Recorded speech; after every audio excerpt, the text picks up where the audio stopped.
ഞാൻ കഴിച്ചു വാങ്ങിയ വണ്ടിയല്ലേ. പണിയൊന്നുമില്ലടാ, വെറുതെ ഇങ്ങനെ നടക്കാണ്. എന്തേലും പണി ഉണ്ടെങ്കിൽ ഒന്ന് പറ. ഞാൻ 2 ദിവസം മുന്നൊന്ന് വിളിച്ചിരുന്നു, അപ്പൊ ഫോൺ എടുക്കുകയും ചെയ്തില്ല. ഹലോ, അവിടെ ഒരു പണിയുണ്ട്. എന്താക്കാ വണ്ടി എടുക്കാനാ?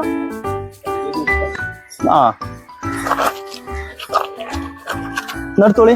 കിട്ടൂലേ?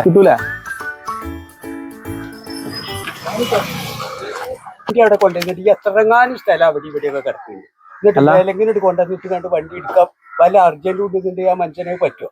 അല്ല, പരിപാടി കാക്ക, ഞാൻ നിങ്ങളെ സഹായിക്കല്ലേ ഇത്. എന്ത് സഹായം വിലങ്ങിടല്ലോ? വണ്ടി എടുക്കാൻ കഴിയാത്ത സ്ഥലത്തിൽ കാട്ടി അതാ സഹായം. അല്ല കാക്ക, ഞങ്ങളെ വണ്ടി അവിടുന്ന് എടുക്കാൻ സഹായിച്ചില്ല. ഞങ്ങളെ സഹായിച്ചാ എന്റെ വണ്ടി നീക്കണീന് ഇതൊക്കെ സഹായം എന്ന് പറയുന്നത്. അല്ല കാക്ക, നിങ്ങളെ വണ്ടി അവിടുന്ന് എടുക്കാൻ വേണ്ടിട്ടല്ലേ ഞാൻ സഹായിച്ചേ നിങ്ങളെ. എന്റെ വണ്ടി നിന്റെ വിലങ്ങ് ഇട്ടല്ലേ? അല്ല, ഇത് എന്റെ വണ്ടി അല്ല കാക്ക. ശരി, എന്റെ വണ്ടി അല്ലേ? ഞാൻ നിങ്ങളെ സഹായിച്ചല്ല കാക്ക. സാരില്ല, അത് സാരില്ല കേട്ടോ, സാരില്ല.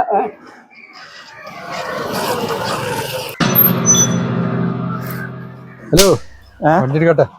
വണ്ടിമാട് കയറി നിറങ്ങില്ല. അത് നിങ്ങളെ വണ്ടിയാ? എന്റെ വണ്ടിയാ. ഇതിപ്പോ ഒരാളിപ്പോ ചൂടായി പോയിട്ടുള്ളൂ. നിങ്ങൾ ഈ വണ്ടി ഇടുമ്പോ നോക്കണ്ട, അവിടെ ഒരു വണ്ടി ഉണ്ടാവുമ്പോ അതിന്റെ എന്റെ വണ്ടി ഇഷ്ടമുള്ളടത്ത് ഇവിടെ ഒക്കെ ഇടും. ഞാൻ ഇപ്പൊ അതൊന്നും മാറ്റി കൊടുത്തിട്ടാണ് ഇപ്പൊ ആ കാക്ക വണ്ടി അവിടെ നിർത്തത്. ഒരു പ്രായമുള്ള ഒരാളല്ലേ. ആര് മാറ്റി കൊടുത്തേ? ഞാൻ ഒന്ന് ബാക്ക് കട്ട് കൊടുത്തു. ഈ വണ്ടി എടുത്തില്ല? ഞാൻ എടുത്തിട്ടില്ല കാക്ക. ഞാൻ എടുക്കുമ്പോ കുടിച്ചിട്ട് ഇങ്ങനൊന്നും വല്ല കാക്ക,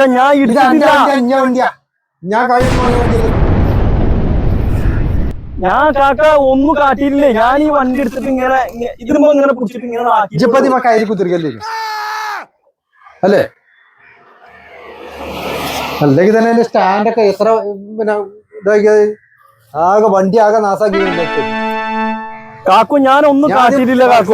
എന്തെങ്കിലും കംപ്ലൈന്റ് ഉണ്ടെങ്കിൽ മര്യാദക്ക് എന്റെ മേത്തുനിന്ന് കഴിയണം വന്ന അല്ലെങ്കിൽ എത്തിക്കോ കാക്കു. ഞാൻ നിങ്ങളെ വണ്ടി കണ്ടി കണ്ടോ വണ്ടി പിന്നെ ഞാൻ ഇപ്പൊ നാരെ കാണി കണ്ടിട്ടോ രാവിലെ പോന്ന തരയുന്നു.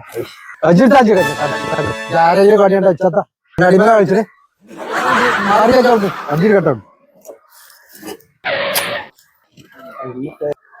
അല്ല, ഈ അയിമലാന്ന് ഇറങ്ങണേ.